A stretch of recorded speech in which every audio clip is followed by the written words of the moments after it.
Hey you guys, what's up? It's Doug, Micro Glass Productions here on YouTube, and I'm here to give you all my official commentary for my short film, Lunatic II, and I hope you enjoyed this new intro that I created not too long ago.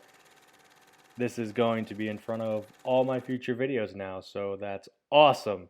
Alright, here we go. Commentary for Lunatic II. This picks up right where the first one ended, and just so you know, if you have not seen Lunatic 1 or 2, please go and watch them. And you're going to want to watch those before you listen to this commentary, because there are going to be spoilers in this commentary, just so you are aware. So, if you haven't seen it, go watch, come back, and then have fun. Alright! This is all that obviously takes place after Caleb turns around and sees Kaylee. Now, if you notice the quality, there's at points where I show flashbacks to Lunatic 1. And the last time we spoke, that is about the night with you and Kaylee, the quality is different on that because of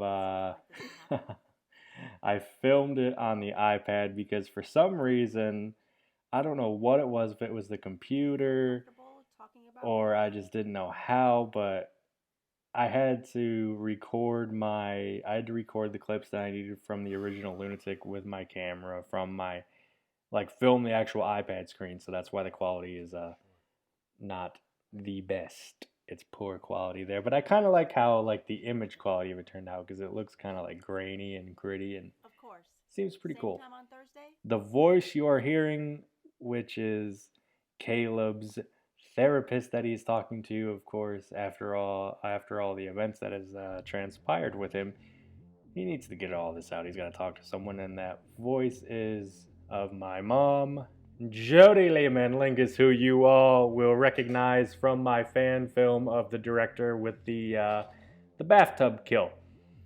She hates when I mention that, but I'm gonna mention it anyway because it is amazing. Now, all the music in Lunatic 1, Lunatic 2, all this stuff, the story, the characters, it's all of my creation. I wrote the music, composed the music, edited the music, all on my iPad Pro, GarageBand. And the story is, as far as I know, it's original to me because I wrote it. The characters, they're mine.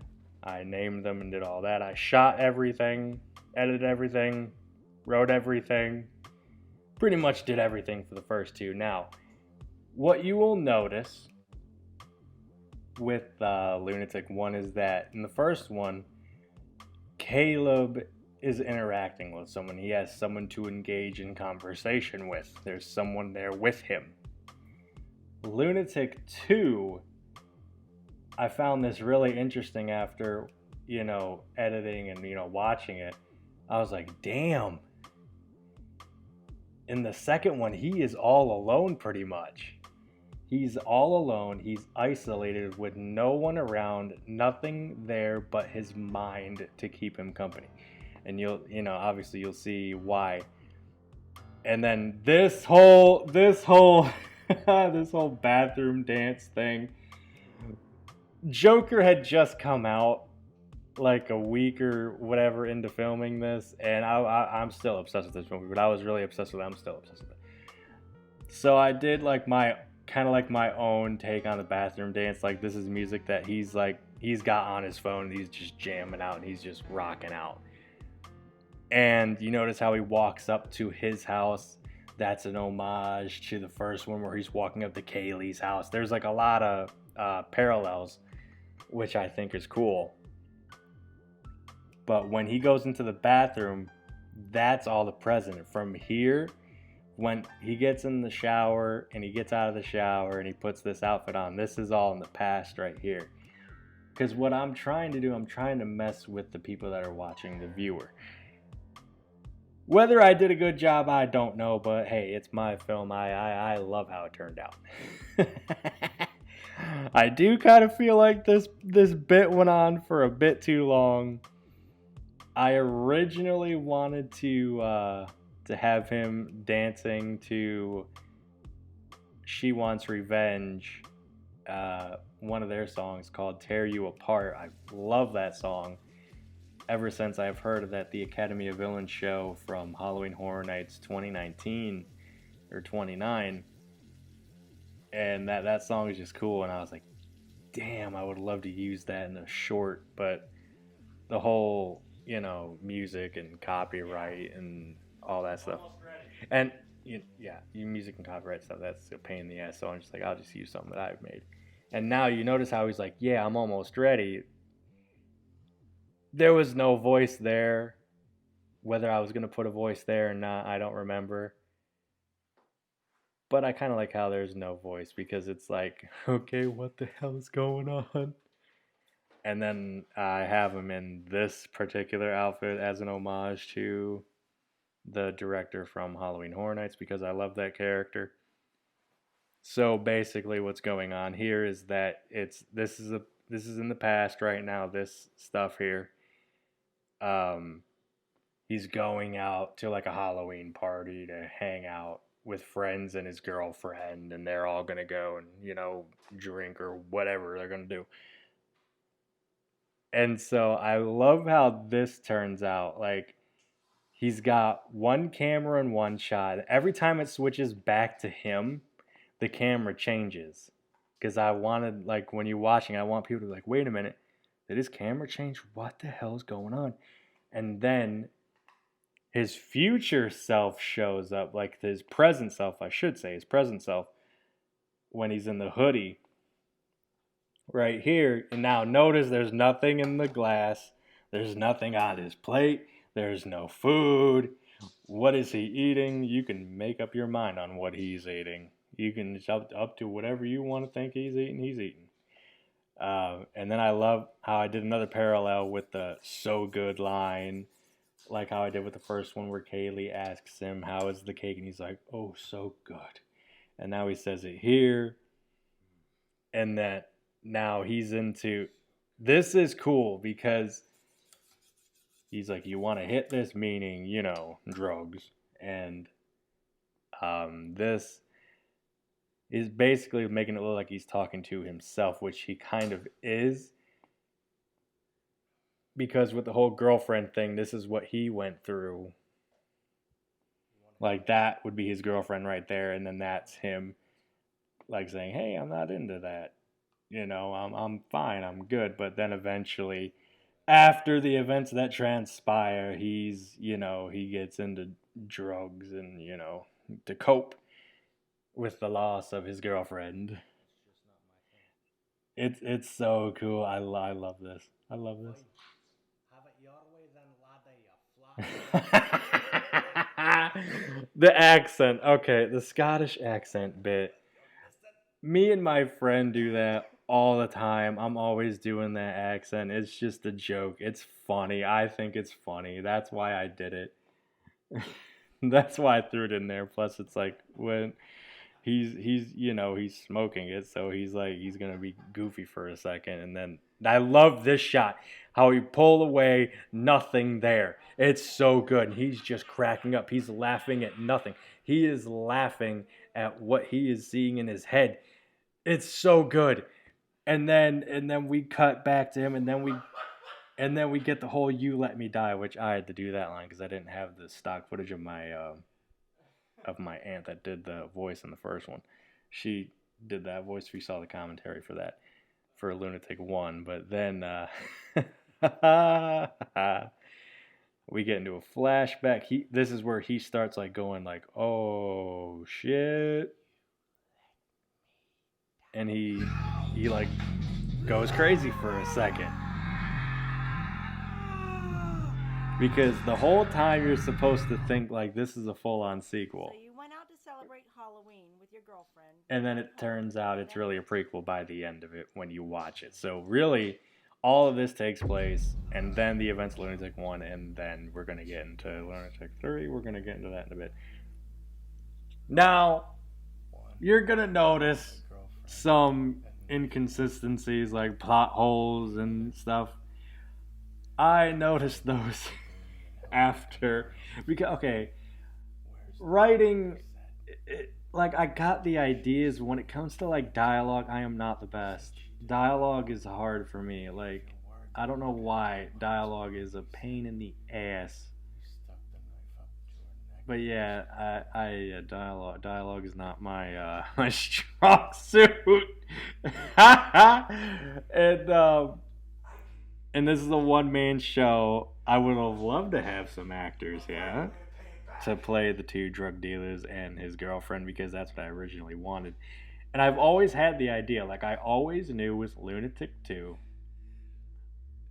that You Let Me Die was going to be explained with Lunatic 2. Lunatic 2 in my head was always going to be a prequel and it was always going to show like what is with the whole You Let Me Die? What is with that? That always was going to happen in 2.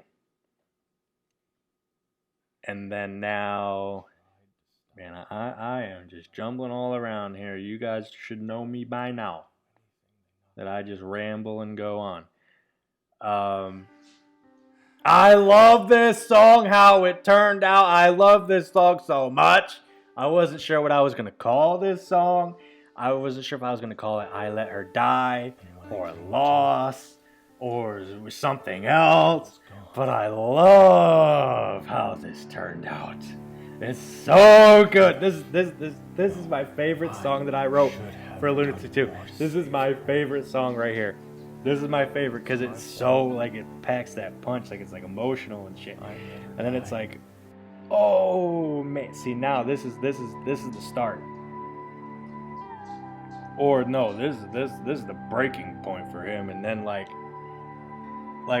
just remember all this happens before Lunatic 1. So he's been through some shit before you see him knocking on an old lady's door saying, "Oh, my car ran out of gas or broke down." And then you find out why, because he's looking for his girlfriend and, all that stuff. So he's like crying and then he's just screaming because he's just like pissed and at himself and at the, the people that did this. And then he just like, and then it fades to him laughing. And so then he's done by this point. He's like starting to lose his shit. And so then when we come across him in the first one, he's like, he composes himself. He's like, okay, which a lot of stuff there's going to be a lot of stuff expanded upon and explored more in 3. There's the mask. The mask. Now, if you notice, there was an after credits at the end of the first one. That's where that comes in. There's an after credits scene here. If you watch the whole video, you know. And that's going to be a big part of Lunatic 3, which I cannot wait, which I have started writing. And I'm not sure on when it'll come out, but there's going to be a teaser trailer. There was an announcement trailer just, announcing Lunatic 3. It was just some cool music piece that I wrote with the logo. And now there's going to be an actual official teaser with like footage and some old footage from 1 and 2, some new stuff from 3. You'll just have to wait and see. You have to subscribe and check all that out. And while we're on that topic, subscribe to Microglass Gaming and Microglass Music and check out the Microglass podcast, please. And thank you. And like and comment, subscribe and share and hit the notification bell to be notified when I upload new content. There you go. Woo! I am all over the place, man. But yeah, this is cool. With 3, man, 3 is gonna be Lunatic 3 is gonna be insane. Pun intended. And that's when I love this. I love how this turned out. This is so good. I love it.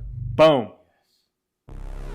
And then, boom, this is the big twist. Like, the whole twist with the first one was that Kaylee was really the lunatic. Caleb is too by this point now. But that's the big twist, was that, the prequel thing. And so he's talking to a therapist the whole time. This is all present right here. The therapist stuff is all present. There'll be more stuff. The Lunatic 3, oh man, it's going to be long. I want it to be at least 30 minutes. Hopefully, we'll see. And this is where, like, you know, he basically just confessed to everything that happened. So, and now he's now that he confessed it, it's out there. He's insane now. Now he's done. And so then, obviously, with the after credits scene, you see him walking down the hallway with an orange jumpsuit looking outfit, prison outfit on. So obviously you can tell where the 3 is going to be at. That's going to be interesting. I've got a lot of ideas. I'm going to see what is logistically possible. I want to see who's interested in being in it. I'm going to expand on some things, fix some dialogue that was in 1 and 2, and fix some scenarios around and make them work better, because after watching it and doing all that, I noticed that there's probably some inconsistencies and plot holes and all of that. But I hope you guys enjoyed my commentary for Lunatic 2. Teaser trailer for Lunatic 3 is coming out, and thank you all so much for listening, and I hope to see you all soon.